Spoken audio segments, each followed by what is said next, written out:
जय जय जगदम्बे श्री अम्बे रेणुके कल्पकदम्बे जय जय जगदम्बे अनुपम स्वरूपाची तुझी घाटी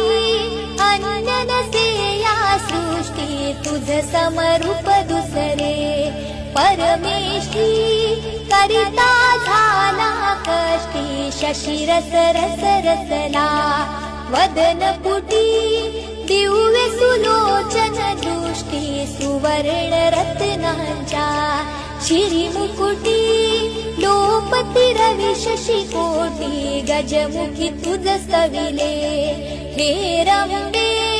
मंगल सकळारंबे जय जय जगदम्बे कुमकुमचिरी शोभे मळवाटी कस्तुरी तिळक ललाटी